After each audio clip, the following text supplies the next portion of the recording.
Saludos, bienvenidos a este capítulo especial de conclusiones sobre la lectura gnóstica del Corán, en concreto de la lectura de este libro sagrado solo hasta su segundo capítulo, la vaca. En según qué contexto se podría calificar de osado el atrevimiento de sacar conclusiones con tan poco texto leído, y eso es así si únicamente nos ceñimos al Corán como están obligados los seguidores del Islam. Para muchos de ellos esto puede llegar a ser interpretado como un desprecio. ¿Cómo se puede calificar un libro que tiene 114 capítulos habiendo leído únicamente 2? En realidad únicamente uno, porque el primero solo es una oración. Este segundo tenía cerca de 300 versículos, pero solo son una pequeña parte de los miles con que cuenta el Corán. Pues no, mi conclusión no es intencionadamente negativa, ni en absoluto contiene desprecio alguno. Mi predisposición a la lectura del Corán ya partía con la decepción acumulada durante la lectura del Antiguo y el Nuevo Testamento, los precursores directos del Corán. Esto es tan fácil de comprobar que es así como dirigirse a cada uno de estos libros y leerlos por nosotros mismos. El mismo pueblo,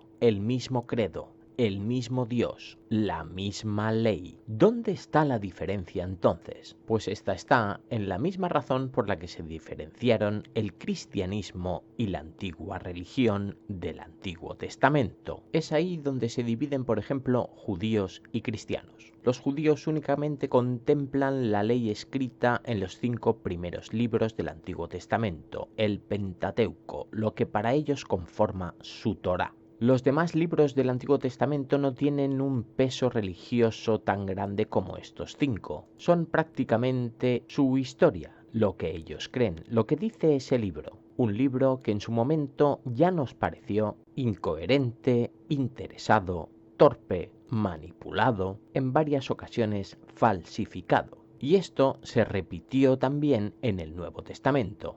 Una modernización u adaptación de este antiguo credo que ha demostrado ser una maquinaria perfecta de condicionamiento humano y social, aunque lógicamente los métodos inventados 2000 años antes de Cristo más o menos ya no eran efectivos en época de dominio del Imperio Romano. Casualmente, este credo cristiano se adaptaba perfectamente a las necesidades de las élites romanas, las que, como toda élite social, precisan la gran masa del pueblo para protegerse y asegurarse los placeres terrenales. Los reinos, el mundo, ya no estaba tan aislado como 2000 años antes. Los modelos se copian. Las élites compiten, se envidian. Si una cosa funciona, se adopta. Habían tenido que suceder 2000 años para que Roma adaptara este antiguo sistema de control inventado seguramente por babilonios.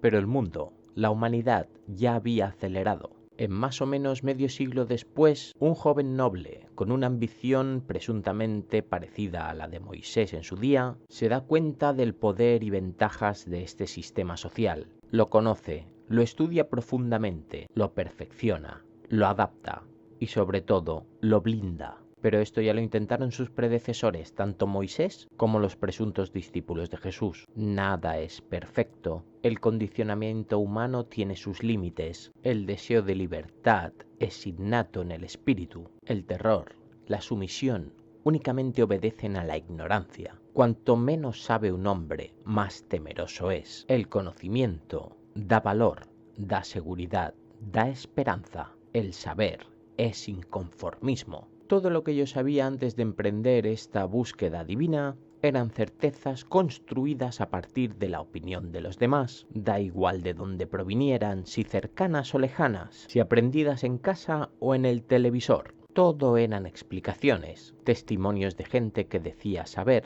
que al final lo único que podían saber es aquello que es, y solo es aquello que existe, y lo único que existe, lo único que sustenta la verdad de esta religión son sus libros sagrados, nada más. Y estos están al alcance de todos, cuando durante siglos únicamente estuvieron en manos de las élites, de los que manipularon a nuestros antepasados. ¿Cómo? Utilizando su ignorancia, Ellos ni sabían ni podían leer. Todo lo que decían esos libros se lo contaban. ¿Era suficiente eso para que creyeran? No, debían amenazarles con el terror, matarles si hacía falta. Los más crédulos creían, los más temerosos se autoconvencían, los más críticos morían, porque así lo dice la ley, así lo dice el libro. ¿Así lo dice Dios? No. Ese libro es humano, como el Nuevo Testamento, como este. Durante más de 3000 años de amenazas, Dios jamás mató a nadie. Sus seguidores,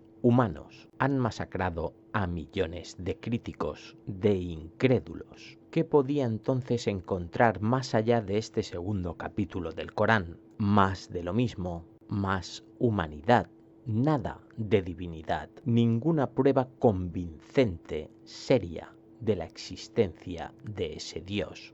Un Dios al que si algo tengo que agradecer tras la lectura de sus testimonios es haber comprobado que efectivamente no existe por el bien de todos. ¿Quién se puede ofender entonces por esta conclusión? Me atrevería a decir que únicamente aquellos que no conocen lo que les precede, lo que dicen defender, lo que dicen creer. No, esto no es una ofensa, es una invitación. Lean, descubran, cuestionen y cuestiónense, hablen, compartan. Yo no defiendo que lo que yo crea sea la verdad. La verdad tiene que ser algo mucho más grande que una convicción personal. Tal vez sea algo inalcanzable, pero creo que la mayoría coincidiremos que es más gratificante acercarse que renunciar a ella. Esta fuente ya no me sirve, me sienta mal, me intoxica. Debo pasar las fronteras de lo ya conocido, dirigirme hacia allí donde me señalan, donde el número de convencidos es mayor tras este fracaso. Toda una incógnita para mí más allá del folclore y de algunas historietas, libros de aventuras, películas, inspiradas en creencias tan antiguas como la Biblia, y que también hoy, como ella, siguen vivas, seguidas por millones de creyentes, convencidos de que el Dios o dioses, creadores de todas las cosas, les eligieron a ellos, porque así lo dicen sus libros sagrados. Y si es cierto que lo dicen, lo comprobaremos. Os espero en las próximas lecturas agnósticas del hinduismo. Hasta entonces, un saludo.